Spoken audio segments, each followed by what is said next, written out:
warahmatullahi wabarakatuh. Perkenalkan, nama saya Dimas Aditya dari kelas SI02 dengan NIM 19121093. Saya akan mempresentasikan hasil proposal penelitian saya yang berjudul Sistem Pendukung Keputusan Penerimaan Karyawan Menggunakan Simple Additive Weighting atau SAW Studi Kasus PT Trafo Indo Prima Perkasa.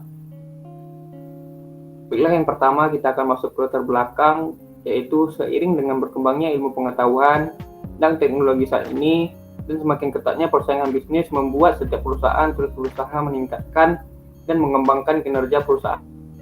Sebuah perusahaan tidak akan berkembang tanpa ada dukungan dari karyawan sebagai salah satu aset perusahaan, sehingga perusahaan dituntut untuk merekrut calon karyawan yang berpotensi dan berbakat guna mendukung keberhasilan perusahaan. Tenaga kerja terampil yang dapat membawa perusahaan berkembang dan bersaing dengan perkembangan zaman. Dan aspek perekrutan mulai mendapatkan pandangan khusus karena proses perekrutan yang tidak sesuai dengan kebutuhan perusahaan dapat menghalang laju berkembangnya perusahaan itu sendiri. Oleh karena itu, diperlukan sistem pendukung keputusan untuk proses pemilihan karyawan tersebut. Sistem pendukung keputusan ini menggunakan metode Simple Additive Weighting atau SAW. Dalam hal ini, para calon karyawan dibandingkan satu dengan yang lainnya sehingga memberikan output nilai, intensitas, prioritas yang menghasilkan suatu sistem yang memberikan penilaian terhadap setiap karyawan. Sistem pendukung keputusan ini membantu melakukan penilaian setiap karyawan, melakukan perubahan kriteria dan perubahan nilai bobot. Hal ini berguna untuk memudahkan pengambilan keputusan yang terkait dengan masalah pemilihan karyawan. Baiklah, selanjutnya kita akan masuk ke rumusan masalah. Apakah algoritma SAW dapat menyelesaikan penerimaan karyawan PT Trafo Indo Prima Perkasa? Kemudian kita akan masuk ke tujuan penelitian. Yang pertama, untuk mengetahui kinerja sistem pendukung keputusan yang akan diterapkan di PT Trafo Indo Prima Perkasa.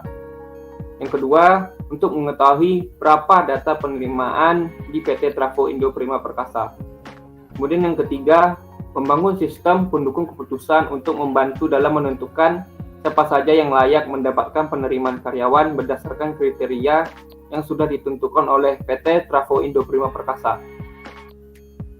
Selanjutnya kita akan masuk ke matriks literatur review yang dapat kita bisa lihat.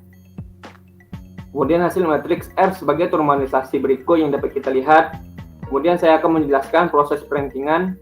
Proses perankingan diperoleh berdasarkan sebagai berikut, yaitu V1 sama dengan 5 dikali 0,8 ditambah 3 dikali 0,6 ditambah 4 dikali 0,6 ditambah 4 dikali 0,75 sama dengan 4 ditambah 1,8 ditambah 2,4 tambah 3 sama dengan 11,2. V1 sama dengan 5 dikali 1 ditambah 3 dikali 0,8 ditambah 4 dikali 1 ditambah 4 dikali 1 sama dengan 5 ditambah 2 ditambah 4 ditambah 4 sama dengan 15,4. V1 sama dengan 5 dikali 0,8 ditambah 3 dikali 1 ditambah 4 dikali 0,8 ditambah 4 dikali 0,5 sama dengan 4 tambah 3 ditambah 3,2 tambah 2 sama dengan 12,2.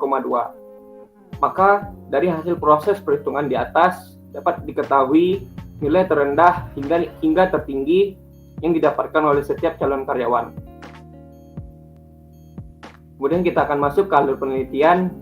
Penelitian ini terdiri atas 4 tahapan, yakni data pelamar, data kriteria, data pembobotan, dan analisa data. Alur penelitian ini ditunjukkan sebagai berikut pada gambar use case diagram sistem usulan yang dapat kita lihat. Use case diagram sistem usulan, pertama user, data pelamar, data kriteria, data pembobotan, kemudian analisa data. Kemudian yang pertama, activity diagram data pelamar. Kemudian yang kedua, activity diagram data kriteria. Kemudian data ketiga, activity diagram data pembobotan. Kemudian yang keempat, activity diagram analisa data. Kemudian kita akan masuk ke jadwal penelitian. Penelitian ini dilaksanakan pada rentang waktu hari 2022, dilakukan selama 6 hari.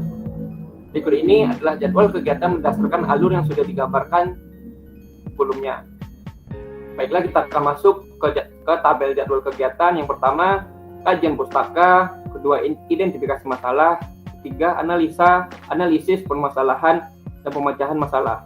Yang keempat, rancangan model, 5 pengujian model, 6 analisis hasil pengujian, 7 penulisan laporan, ke-8 penulisan jurnal. Baiklah, sekian dari saya. Apabila ada kekurangan, mohon dimaafkan. Wassalamualaikum warahmatullahi wabarakatuh.